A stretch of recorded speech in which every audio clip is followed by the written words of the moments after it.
issues to assess Russia's role and then determine what response we would make. When we spoke again this week, I told them that we would shortly be responding in a measured and a proportionate way because we had concluded that they had interfered in the election and solar winds was totally out of the inappropriate. Today, I've approved several steps, including the expulsion of several Russian officials as a consequence of their actions. I've also signed an executive order authorizing new measures, including sanctions to address specific harmful actions that Russia has taken against U.S. interests.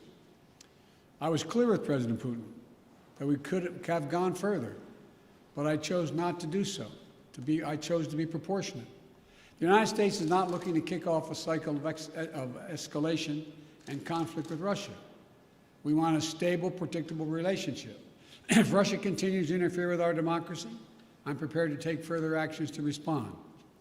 It is my responsibility as President of the United States to do so.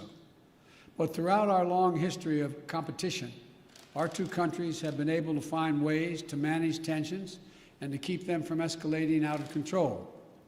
There are also areas where Russia and the United States can and should work together. For example, in the earliest days of my administration, we were able to move quickly to extend for 5 years the New START Treaty and maintain that key element of nuclear stability between our nations. That was in the interest of the United States, of Russia, and quite frankly, of the world. And we got it done.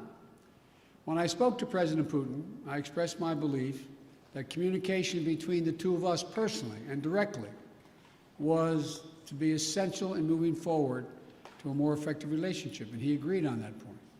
To that end, I propose that we meet in person this summer in Europe for a summit to address a range of issues facing both of our countries. Our teams are discussing that possibility right now. And out of that summit, were it to occur, and I believe it will, the United States and Russia could launch a strategic stability dialogue to pursue cooperation in arms control and security. We can address critical global challenges that require Russia and the United States to work together, including reining in nuclear threats from Iran and North Korea, ending this pandemic globally, and meeting the existential crisis of climate change. I also made clear to President Putin that the United States is unwavering in our support of our allies and partners in Europe. In that vein, I expressed concern about Russia's military buildup on Ukraine's border and in occupied Crimea. I affirmed U.S. support for the sovereignty and territorial integrity of Ukraine, and I strongly urged him to refrain from any military action. Now is the time to de-escalate. The way forward is through thoughtful dialogue and diplomatic process. The U.S. is prepared to continue constructively to move toward that process. My bottom line is this: where there's an interest in the United States to work with Russia, we should and we will. Where Russia seeks to violate the interests of the United States, we will respond. We'll always stand in defense of our country, our institutions, our people, and our allies. Thank you very much for your time. Did President Putin give you any indication in that call that he is willing to change his behavior? We indicated we would talk about it. I laid out, as I said, very simply.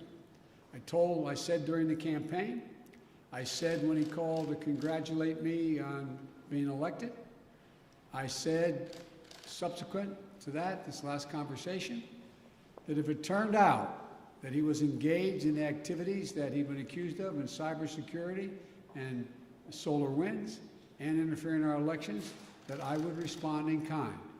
I urged him to respond appropriately, not to exceed it, because we can move as well. My hope and expectation is we'll be able to work out a modus vivendi, but it's important that we have direct talks and that we continue to be in contact with one another. Thank you. Mr. President, do you expect to have a summit in the morning? Pardon me? Why not Nord Stream? Why didn't you keep going with the sanctions on Nord Stream 2, Mr. President? Nord Stream 2 is a complicated issue affecting our allies in Europe. I've been opposed to Nord Stream 2 for a long time, from the beginning when I was out of office and even before office, before I left office as vice president. but that still is an issue that is in play. Thank you very much.